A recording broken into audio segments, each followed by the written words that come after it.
Welcome to the Scare Files, video 18, The Girl in the Mirror. Credit goes to Reddit user beyondscareddeath. Thank you for sharing this true story with us. I was about the age of 13 when this story took place. I lived in an old house just on the outside of a large city and was surrounded by cornfields and forests. I had lived there all my life before this happened. It was a dreary summer night, which is mostly normal for the place I live. But on this particular night, something just felt off. I had come home from soccer practice around 6 p.m., and my parents always had me in bed by 8 p.m. The night went on as usual. I ate dinner, played with my little sister, and did some weightlifting before bed.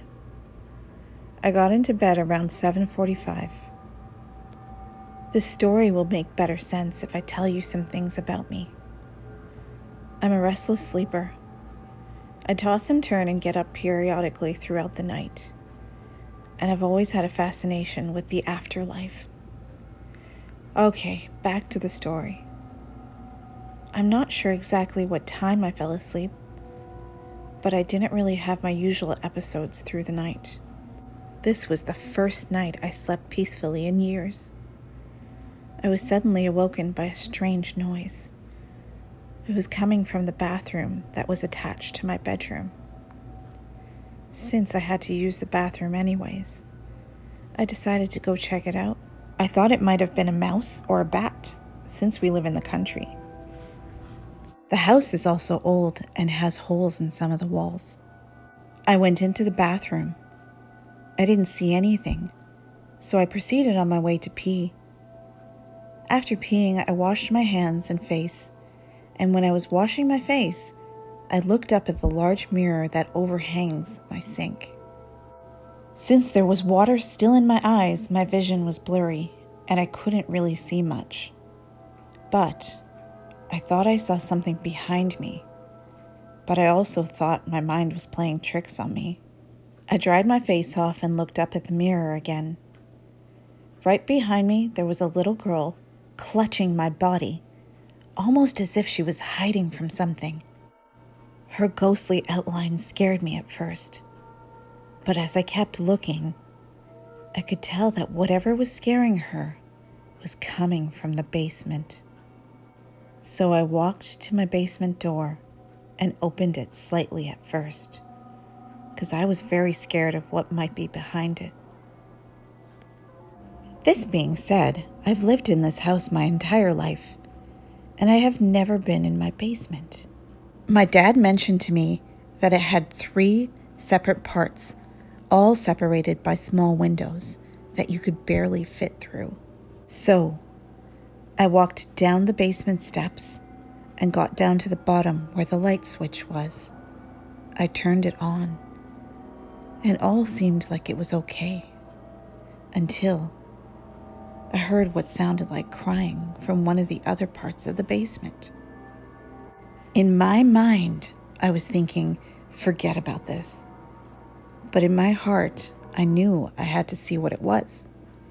So I ventured through the part of the basement, and the light couldn't reach the other side where the room was. It was pitch black.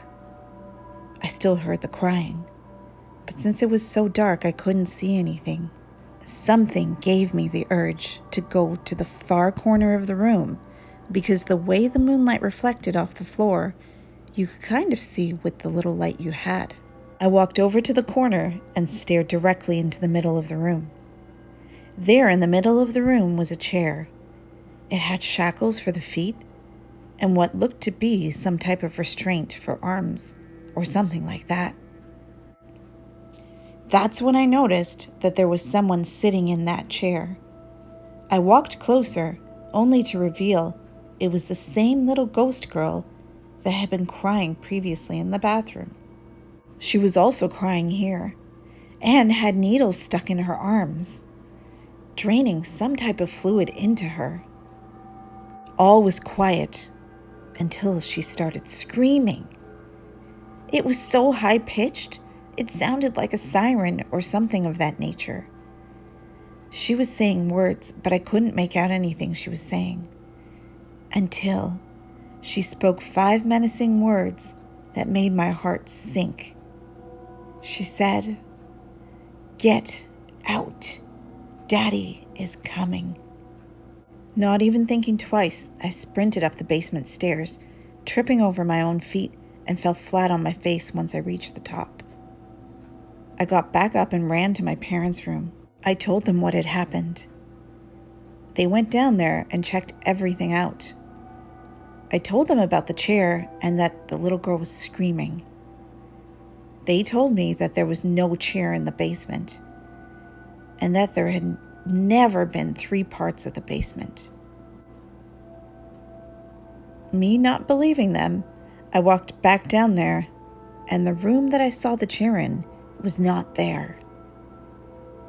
There had only ever been 2 parts of the basement, my dad said. I told him what I saw and how I knew there had to be some mistake, but I never did see that part of the basement again. I'm 18 now, and I decided to do some research on the house to see if there's any history that could have caused what had happened. I came across an article of a man who had been arrested in 1868 for doing lab experiments on all of his children.